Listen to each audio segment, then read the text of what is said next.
Hello, everyone. Welcome back to my channel, Queen Bee SP, for another chapter of my book, Scientology Abuse at the Top. We are now at chapter 12, and this is going to be an interesting one. It's kind of how Scientology takes their own rundowns or processes and then uses them to torture people. So the next two chapters are all about that. So this one's called the LSD Purification Pilot. And let me get that up on the screen. Chapter 12, the LSD Purification Pilot. L. Ron Hubbard issued a directive in 1979 forbidding any future recruitment of LSD cases into the Sea Organization. He actually made it an RPF offense to do so. And if you don't know by now, the Rehabilitation Project Force is the RPF. So it's the re-education camp of Scientology that you get sent to for years, and you can't be in communication with anybody else besides people on the Rehabilitation Project Force. It's terrible. I did it 4 times. Anyway, he claimed that through his research, he found people who had taken LSD were behind several failed projects. From this, he, meaning LRH, concluded that people with such heavy drug histories were not dependable. He developed the purification rundown around this time, which was meant to help someone rid their body of drug residues and other toxins. The purification rundown consisted of exercise to increase one's heart rate, taking mega doses of vitamins and minerals, and sweating in a sauna for 5 hours a day. Yeah. And also gagging down different kind of oils. Oh, it was so terrible, and what they call CalMag, which I can't even smell anything that tastes or smells or anything like CalMag. I call it cow gag because it's so bad it could gag a cow.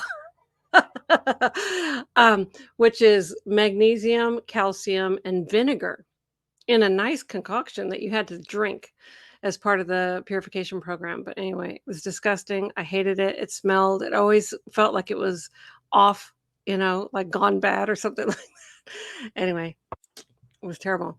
And I don't know why. They made you drink oil too. And it's not natural to drink oil. It was disgusting. Oh. And then the mega vitamins that you would have to take, like it would fill your hand in this big pile. And what you would do is what I did is I learned to open my throat all the way and take them all at one time so that I could just swallow them and be done with it. I'm sure that wasn't very good for my body. Okay. I could talk all about this, but it's probably in my book a little bit. So let's go on here. The average time for a person to get through this program is between 2 to 5 weeks. It's hard to imagine that the purification program could be made into a form of abuse, but it was. Yeah, leave it to David Miscavige. He comes up with these things.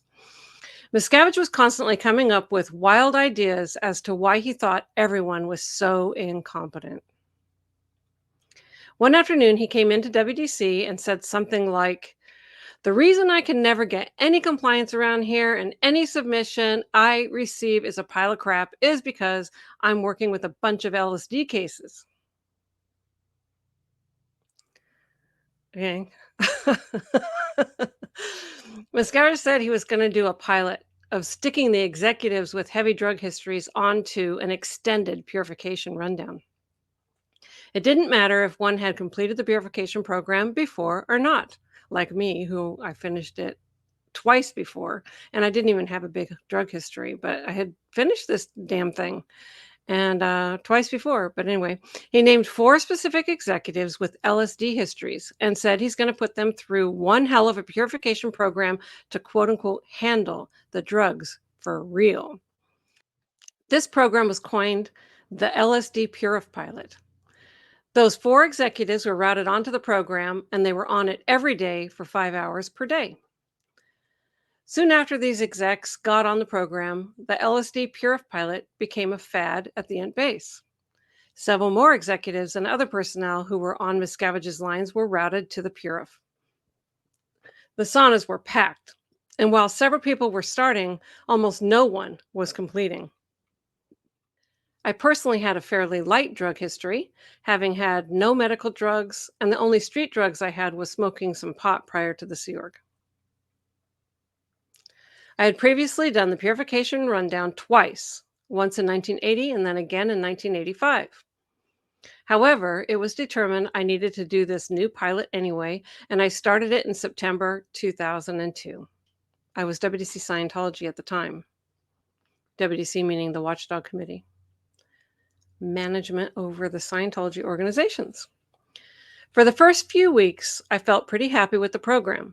It required one sleep 7 hours per night, which was a refreshing change. I also started eating better, exercising, and taking vitamins, which perked me up. I rapidly built up to taking 5,000 milligrams of niacin every day. This is the highest amount one can take per the purification issues and normally indicates the person is close to completion. I told my supervisor that I felt done after just a few weeks on the program. However, my comments were negated and I was told to continue. I continued and continued and continued. Several months went by. Being on the purification program became unbearable. I had some sort of gray matter coming out of the pores of my skin for weeks on end. I had provided numerous samples of it to my technical supervisor, asking if it could be given to a lab to analyze. I never heard back. I ended up spending a total of 8 straight months on this program at 5 hours a day while taking 5,000 milligrams of niacin daily. Okay, sit in a sauna 5 hours a day. You already know how hot that is, right? And, uh, and it's this small box of heat over 100 degrees, and it's a torture chamber on top of drinking oil, drinking cow gag, taking niacin at 5,000 milligrams a day, overdosing on mega vitamins. 8 months of this. In the middle of this, I started feeling very negative about this purification program and the potentially damaging effects it could be having on my body.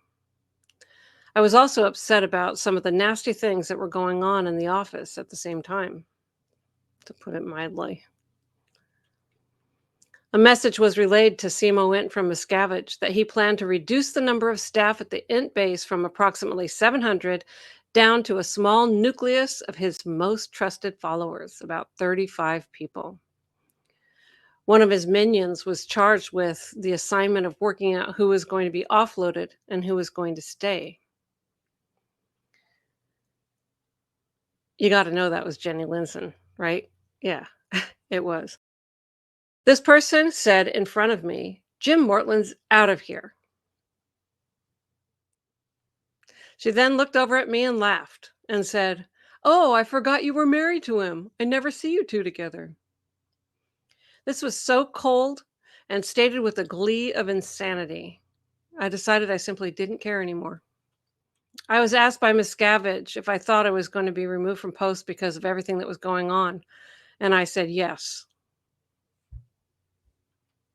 Holy hell broke loose. As to him, this answer was like throwing in the towel.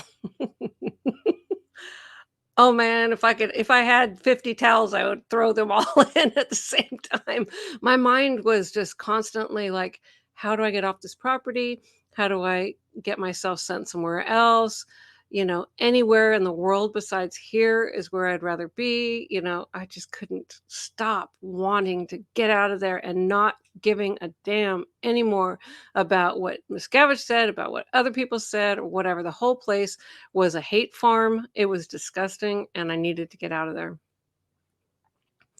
It didn't matter that I was being threatened with offload every day or that I was told my post would no longer exist in the new reorganization of WDC. It didn't matter that I was constantly reminded about how incompetent I was and how much better off the church would be without all of us criminal executives. Miscavige's daily mantra was how he had to handle everything and how he could do much better single-handing the whole show by himself. Then do it, buddy. Based on my obvious resignation, quote unquote, David Miscavige removed me from WDC on Thanksgiving Day 2002. Meantime, I continued on my purification rundown every day. I was routed to the ethics department after my removal and asked, "What out ethics situation are you involved in?" This is a standard question that you do with somebody on the e-meter, and whenever you get a reaction on the e-meter, you say, "What was that? What's that? That," every time the needle moves. It's terrible because all you can think about is the person saying that, not whatever you're looking at. One would normally say something like, "I've been falsifying my statistics to hide my ineffectiveness," or "I've been faking a bad back to get out of certain jobs," or whatever it is. You're meant to confess what you're doing that is against the moral code so you can become honest and straight. I thought long and hard. I actually wanted to know the answer because I was very unhappy and heading nowhere fast. Then it hit me. I realized what I had been doing that was out ethics. I had been rationalizing insanities. When I spotted this, I felt a huge weight lift off of my shoulders. I suddenly felt so empowered. It answered everything that had been eating at me for years. I had a built-in mechanism whereby I would see something odd, something that shouldn't be, or even outright evil and destructive acts. And in my mind, I would somehow justify or figure out reasons why it was okay to be that way. For example, I saw David Miscavige, the head of the Scientology religion, violently beat on staff members. In my mind, I rationalized this by telling myself that those who were beaten must have done something very bad, and Miscavige must be under so much pressure because of everything he has to handle directly. No. In fact, Miscavige was breaking the law, and what I was witnessing was assault and battery, something for which Miscavige could have and should have gone to jail for. And what Miscavige was actually doing with this pilot Purif and his constant threats of offload, splitting up spouses, forcing family disconnections, etc., was his weird way of spiritually and mentally tormenting individuals into submission. It was a big realization, especially for somebody who was just always there and always trying to comply and always trying to, conform to the rules and all this kind of stuff. And, then I suddenly had this realization. It was like, oh, holy hell broke loose. I was like, you know what? I don't agree with any of this anymore, and I'm not going to bend to your crap. It's not okay. My mind totally changed. It was just like, I just became a different person. When I had this realization, it was like their control mechanism on me could no longer work. Of course, they told me right away that it was a wrong why. They didn't want me thinking for myself. It wasn't an attempt to make someone better or more competent. It was outright evil. I could see now with no rationalization. I saw what I saw, and no one could tell me otherwise. I confronted the fact that I didn't get proper sleep. I was under constant threats and duress, even disconnected to the reality of the outside world, broke, and frankly, completely unhappy. I no longer had to justify that with, "Those are the sacrifices I have to make to achieve spiritual freedom." No, it was just wrong. This was not the ideal world I thought I was working so hard to achieve. If I'm at the highest echelon of the church, one would think it would be the most ideal place in the world. Instead, it was a living hell.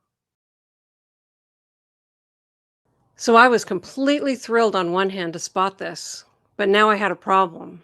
I was sitting in the middle of the Int base in Gilman Hot Springs and knew that the right thing to do at that point was leave. But how? I knew I wouldn't be able to fix what was wrong in the organization. A madman was in full power. He possessed the ability to order your banishment from any further spiritual enlightenment and could order a sentence to hard labor for indefinite periods of time and even force you to be segregated from your family and friends as punishment for stepping out of line. I realized I had to get very smart, believe in myself, and devise a plan. Meantime, Back to the Purif. Just before Christmas, I was called out of the sauna to answer questions from Miscavige. It all had to do with the Tampa organization and how I could have allowed them not to pay their rent. As WDC Scientology, I had been responsible for putting management there and getting them to properly manage. I did not monitor how over 170 individual organizations allocated their weekly income to cover which bills. However, it came up that Tampa was under threat of eviction, which was bad PR for the church, the cult. Since there was no one yet posted in my place as WDC Scientology, I was still being held accountable. The next order I received was that I was to personally pay the rent bill for the Tampa church before Christmas. I had no money of my own, so I had to borrow. It was a total of $5,000. I convinced a few other executives that if I had to pay, they did too. I managed to get 1,000 from Mark Yeager, WC chairman, 1,000 from Wendell Reynolds, International Reserves Director, 1,000 from someone in the landlord office. That was Tom Ondraka. I'm sorry, Tom. He's out of the Sea Org. And I had to pay the rest. Since I had no savings, I had to borrow from various people and slowly pay them back on my weekly allowance, which was about $25 per week at that time. Yeah, if I was lucky to get paid at all. I had collected the needed 5,000 by Christmas Eve, and a check was made out to the Tampa church from Sea Org Reserves to pay their back rent. Wendell Reynolds was on the Purif pilot at the same time as me and had been on the Purif for months. We began talking about how insane the int base had gotten and how the abuse had really picked up. This is something you weren't supposed to talk about, but we did. Wendell agreed the place was getting nuts. He came to the Purif one day with a big bandage on one of his arms. I asked him what happened, and he said Miscavige stormed into his office, picked up a huge bottle of water from a water cooler, and hurled it at Wendell. To protect his private parts where the bottle was going to hit with full impact, Wendell used his arm to cover up, which created a large gash. While Wendell is about 6'5" and physically capable of pounding Miscavige into the ground, he just blew it off, saying he wasn't going to let his little antics get to him. Wendell said he was used to Miscavige's violent reactions and relayed a few stories in this regard. Larice, which is David Miscavige's communicator at the time, used to carry around this little bag that had things like bandages and mercurochrome, I think it's called, that red stuff that you would put on a sore so that it didn't get infected. Anyway, she had this little first aid kit because with Miscavige, you needed to have that. After hearing all of this, I felt like Wendell was the only safe person that I could talk to. I didn't feel like I could talk to my own husband at the time as he was trying to be a good staff member and toe the line. He was also rarely coming home due to the trouble he was getting in. I didn't think it was safe to talk to him about wanting to leave, as it would be his duty to immediately turn me in. I was scared. I wanted to get away, but didn't feel secure enough to leave on my own. Therefore, I turned to Wendell and told him that if he ever asked me to secretly meet him somewhere so we could get out of this place, I would be there in a heartbeat. That was like a little hint. Making such a statement was considered a huge sin, punishable by a suppressive person declare an expulsion if discovered. So I was really taking a chance by saying that. Wendell told me, I will never leave, but I don't want to see you get hurt. This conversation was kept as our secret. When we were alone in the sauna, Wendell would give me advice and help me plan how I could set myself up to be independent should the need arise. The first thing Wendell instructed me to do was to open up a bank account. I had never had one before, as I rarely had more than a few dollars to my name. So I didn't have the first clue about what to do. I also had no way of getting off the property to a bank. He gave me some cash and said to give it to the payroll officer and tell her you got it from family and would like her to open a savings account for you to keep it secure. That's exactly what I did. The payroll officer provided me with the needed forms to fill out, and she opened my account. Over the next few days, Wendell gave me more of his personal cash to go into my bank account until I had about $900 total. I had known Wendell for 20 years, and we had always gotten along very well. Actually, first met him when I was 17 years old, so longer than 20 years. At that time, I felt he was my only hope for survival, and I really wanted him to leave the int base with me. We were continuing to have our secret get togethers and conversations about getting me set up so I would be safe if anything happened. I persisted along the line that I was willing to go anywhere with him so long as it was off that base. Wendell wouldn't budge on this. He wanted to stay in the hopes that LRH would in fact return and take back over the leadership of the church. I could see that Wendell was way too stuck in and that I'd have to get out of there on my own.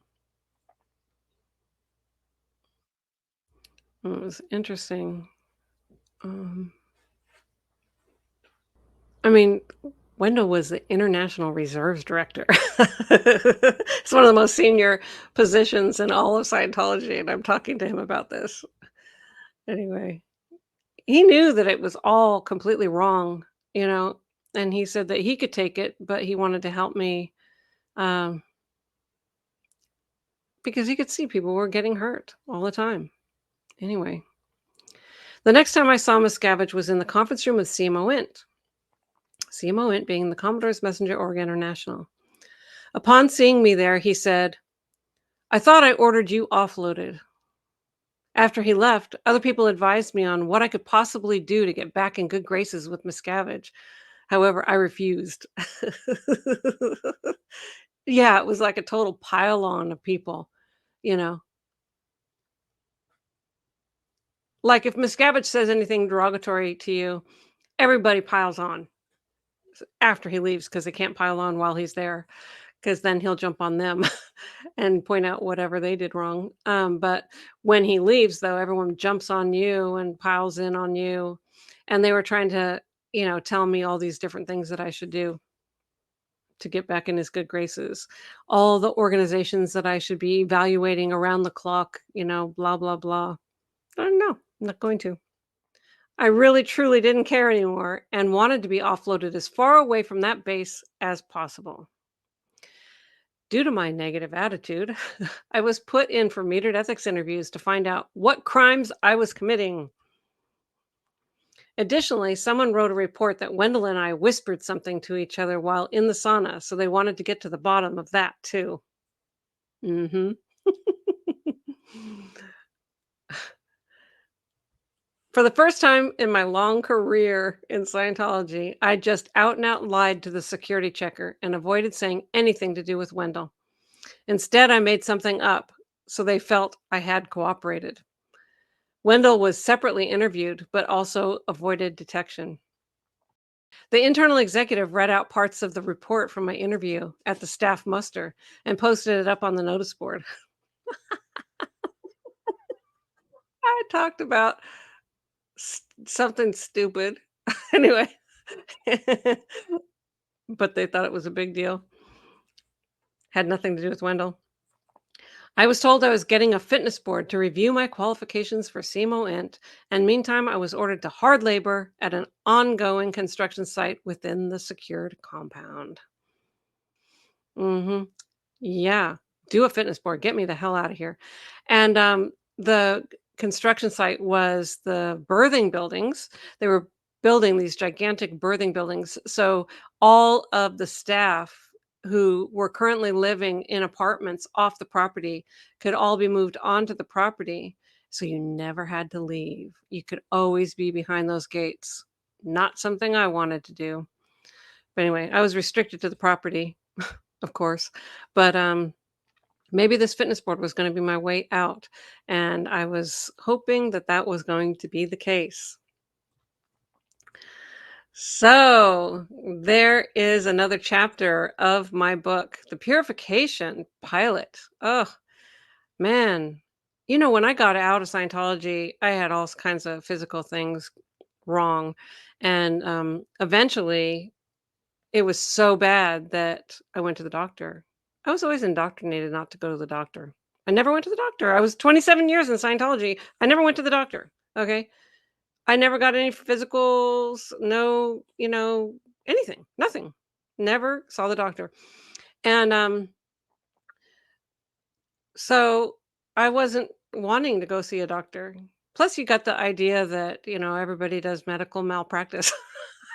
And Scientology is the only way to, handle your body, your whatever, your mind, which controls your body. Oh, anyway. So when I finally did see the doctor, my medical report was so bad. The blood test was so bad, and um, the doctor that I saw said, "I don't know how you get out of bed in the morning," and literally, you have like, if this doesn't change, you'll be dead in 2 years. So I said, okay, well, let's get on a program to fix it. I feel like I'm going to be dead in 2 years. My body is just so bad. Anyway, so I got on a program to handle it, which really, really helped and has helped ever since. Another doctor said, have you ever considered suing Scientology for medical malpractice? This purification regimen that they put you on sounds illegal. It's destructive. It was destructive to your entire system. But anyway, at that point with 50 cents in my pocket, I wasn't really equipped to go against a multi-billion dollar stupid corporation cult. Anyway, um, so that was my story. And next chapter is going to be the running program, which is another rundown that Scientology has that David Miscavige used to torture people again. And so there's going to be a little expose on that. All right. Well, if you found this chapter interesting, please hit the like button. And if you're not subscribed to my channel yet, please subscribe. It helps get the word out about Scientology and staying away from this abusive cult. Until next time, sending you all my love. Bye.